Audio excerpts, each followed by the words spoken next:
হুজুর করিম সাল্লাল্লাহু আলাইহি ওয়াসাল্লাম বলেছেন, 10 লক্ষাধিক হাদিসের হাফিজ আল্লামা ইমাম বাইহাকি রাহমাতুল্লাহি আলাইহি ফাদাইলুল আওকাত কিতাবের 23 নম্বর পৃষ্ঠার মধ্যে 12 নম্বর হাদিসের মধ্যে উল্লেখ করেছেন, নবীজি বলেন, ফি রজবিন, রজব মাসের মধ্যে এমন একটা দিন আছে, এমন একটা রাত আছে, যেই ব্যক্তি ওই রাতে নফল বন্দেগী করবে এবং ওই দিনে পরবর্তী দিনে নফল রোজা রাখবে, হুজুর করিম সাল্লাল্লাহু তাআলা আলাইহি ওয়াসাল্লাম বলেন, ওই ব্যক্তির আমল নামায় আমার আল্লাহ তাআলা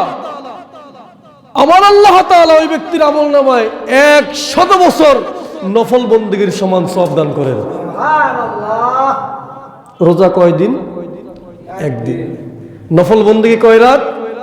এক রাত। হুজুর বলেন, শরীয়তপুরের মুসলমান তোমরা শোনো, নরিয়ার মুসলমান শোনো, হুজুর করিম বলেন, ওই এক রাতে একদিনে যেই ব্যক্তি নফল বন্দেগী করতে পারবে, নফল নামাজ পড়তে পারবে, পরবর্তী দিনে যে ব্যক্তি নফল রোজা রাখতে পারবে, আমার আল্লাহ তাআলা ওই ব্যক্তির আমল নামায় 100 বছর নফল বন্দেগী, নফল নামাজ এবং নফল রোজার সমান সওয়াব দান করবেন। রাত শুরু হয়ে গেল, রজব মাসের 27 তারিখ আজকে শুরু হয়ে গেল। বলতে পারেন, হুজুর কোন রাতের কথা নবীজি বললেন, কোন দিনের কথা নবীজি বললেন? এই হাদিসের মধ্যে উল্লেখ রয়েছে, নবীজি বলেন, ওয়াহুয়া সালাসিন বাকিনা মিন রজব, রজব মাসের 3 দিন থাকতের দিন, 3 রাত থাকতের রাত। আচ্ছা দাদা বলেন দেখি, একটু হিসাব করতে পারেন কিনা, 30 দিনের একটা মাস, যেই কোনো মাস হোক না কেন, জানুয়ারি হোক, ফেব্রুয়ারি হোক, ডিসেম্বর হোক, নভেম্বর হোক, যেই কোনো মাস হোক না কেন, 30 দিনের একটা মাস, 3 দিন বাকি আছে, এখনো 3 দিন এখনো বাকি আছে মাসের। তাহলে ওই যেই তারিখ থেকে 3 দিন বাকি আছে, ওই তারিখটা কয় তারিখ? 27 তারিখ। নবীজি বললেন, 27শে রজবে রাতের বেলা যেই ব্যক্তি নফল বন্দেগী করবে, নফল নামাজ পড়তে পারবে, বিনিময়ে আল্লাহ তাআলা সওয়াব দিবেন 100 বছর।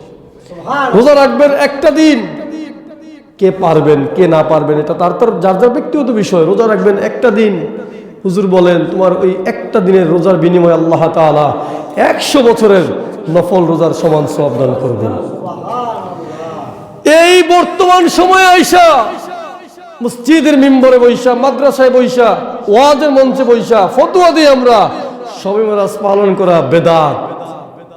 শবে মেরাজ পালন করা বেদাত। আচ্ছা দাদা ঠিক আছে, বেদাত পালন করবো না। হুজুর বললেন 27শে রজবে নফল নামাজ পড়তে পারলে 100 বছরের সমান সওয়াব, 27শে রজবে নফল রোজা রাখতে পারলে 100 বছরের সমান সওয়াব। আচ্ছা এবার আমরা দেখি শবে মেরাজ যেটাকে আমরা বলি, নবীজি বলেন 27 তারিখের কথা, রজব মাসের 27 তারিখের কথা। আচ্ছা আমরা ধাপে ধাপে এবার বুঝবো, শিখবো, জানবো নবীজির মেরাজ কয় তারিখে হয়েছে, এটা আমরা আস্তে আস্তে জানবো। আচ্ছা বলেন, আপনারা যখন শিশু ছিলেন বা ছোট ছিলেন, যখন বুঝতেন কম বেশি, আপনারা বলেন শবে বরাত আসলে, শবে মেরাজ আসলে, শবে কদর আসলে মুসলমানরা যেই পরিমাণ আমল করতো আগে, এখন কি সেই পরিমাণ আমল এখন আছে? এখন আছে? এখন আমল উঠা গেছে, এখন আমল উঠা গেছে। কিন্তু আগের জামানা ছিল, আপনাদের কথা বলছি না, আরো 500 বছর আগেও এই আমলগুলো ছিল। 500 বছর না, 200 বছর আগে এই আমলগুলো ছিল। আমাদের মতো হুজুরদের ফতোয়ার কারণে মুসলমানরা আমল থেকে দূরে সরে গিয়েছে। হ্যাঁ 20 বছর আগে ছিল মার, আমি তো ভাবছিলাম যে কিতাবে যা পাইছে ওইটি মনে হয়, আর নিচে মনে ছিল না। ভালো করে খেয়াল করেন, নবীদের মেরাজ কত তারিখে হইল? আমি যে 27শে রজবে আমল করি, কেন আমল করি একটু ভালো করে খেয়াল করেন। আল্লামা ইমাম নববী রাহমাতুল্লাহি আলাইহি তিনি তিনার রাউদাতুত তালিবিন কিতাবের 10 নম্বর খণ্ডের 206 নম্বর পৃষ্ঠার মধ্যে লিখেন, দয়াল নবীজির মেরাজ হয়েছে 27শে রজবে। আগের যে প্রথমে যে হাদিস বলছিলাম ওই হাদিসের সঙ্গে মিলান, প্রথমে যে হাদিসটা ওই হাদিসটার সঙ্গে মিলান, নবীজির মেরাজ কত তারিখে হইল, আর আমরা কেন 27শে রজবে একটু আমল করার চেষ্টা করি, এটা ওই হাদিসের সঙ্গে একটু মিলান। একটা কিতাবের মধ্যে পাইলাম, তাও কিতাবের বয়স 200 বছর না, আমাদের ইমাম সাহেব হুজুর লেখেন নাই, এটা আজ থেকে 900 বছর আগের কিতাব। 900 বছর আগের কিতাব সাক্ষী দিচ্ছেন নবীজির মেরাজ হয়েছে রজব মাসের 27 তারিখে। ভালো করে শুনবেন, আজ থেকে 550 বছর আগের মুহাদ্দিস আজ থেকে 550 বছর আগের ইমাম আল্লামা ইমাম জুরকানি রাহমাতুল্লাহি আলাইহি একটা কিতাব লিখলেন, শরহুজ জুরকানি আলাল মাওয়াহিব, মাওয়াহিবুল লাদুনিয়া কিতাবের ব্যাখ্যার কিতাব। ওই কিতাবের 2 নম্বর খণ্ডের 71 নম্বর পৃষ্ঠার মধ্যে লিখেন, 2 নম্বর খণ্ডের 71 নম্বর পৃষ্ঠার মধ্যে লিখেন, দয়াল নবীজির মেরাজ হয়েছে 27 রজবে, ওয়া আলাইহি আমালুন নাস, ওয়া আলাইহি আমালুন নাস। এই রাতে 27 রজবে মুসলমানরা 550 বছর আগের মুসলমানরা এই 27 রজবে আমল করতেন। আর আজকে আমাদের দেশের আমল চোরের দল 27 রজবে আমল করলে বলে আমরা নাকি বেদাতি হয়ে যাচ্ছি। কিতাব বলে আমল ছিল, নবীজির মেরাজ সম্পর্কে মেরাজ উপলক্ষে আমল ছিল, কিন্তু আমরা আমল চোরের দল আজকে সেই আমলগুলোকে ফতুয়া দিয়ে দূরে ফেলে দিয়েছি। আচ্ছা বলেন দাদা, কিতাবে যেটা আছে ওটা মাইনা আমরা যদি হই বেদাতি, আমরা যদি হই ভণ্ড, তাহলে যারা মানে না তারা কি হবে? আবার বুঝেন, কিতাবে যেটা আছে, অরিজিনাল কিতাবের মধ্যে যেগুলো আছে, বাংলা চটি বইয়ের কথা বলছি না, বাংলা বইয়ের কথা বলছি না, অরিজিনাল আরবি টু আরবি কিতাবের মধ্যে যেগুলো আছে ওগুলো মাইনা ফলো কইরা আমরা যদি হই বেদাতি, যারা মানে না তারা কি হবে? তারা এর চেয়ে বড়টা, আমরা ওটা বলছি না, এর চাইতে বড়টা কিন্তু আমরা বলছি না।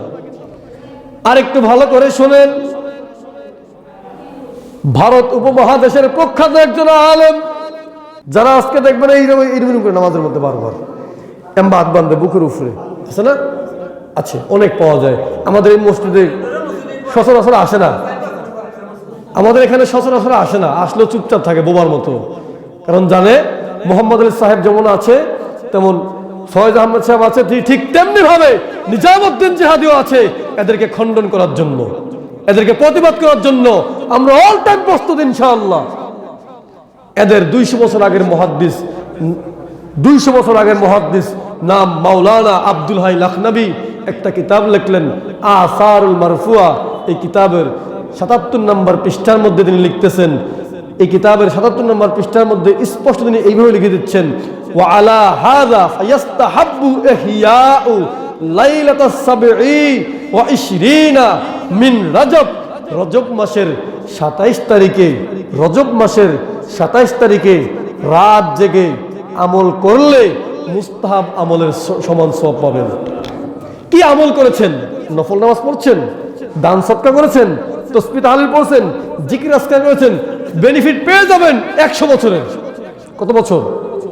100 বছরের বেনিফিট পেয়ে যাবেন। আর পাশাপাশি এই কথার সঙ্গে যোগ করে মাওলানা আব্দুল হাই লাখনবী বলতেছেন, এই আমল তো পাবেনই, পাশাপাশি মুস্তাহাবের সওয়াব পেয়ে যাবেন। কেউ দাদা আমাদের সওয়াবের দরকার আছে না? বলেন, আমাদের আমলের দরকার আছে না? আমলটা যদি হয় নবীজির মহব্বত নিয়ে, তাহলে আমাদের সব ওকে। যদি আমলের সঙ্গে নবীজির সাথে বেয়াদবি থাকে, তাহলে আমাদের আমও যাবে, সালাও যাবে। যদি নবীজির সাথে বেয়াদবি থাকে আমলের সঙ্গে, তাহলে আমাদের আমও যাবে, সালাও যাবে। প্রথমে যে একটা বাক্য বলেছিলাম, নবীর দরবারের কোন নাই রে তুলনা, যে দরবারের আদব শিক্ষা দিলেন রব্বানা, যে দরবারের আদব শিক্ষা দিলেন রব্বানা, নবীর দরবারের কোন নাই রে তুলনা।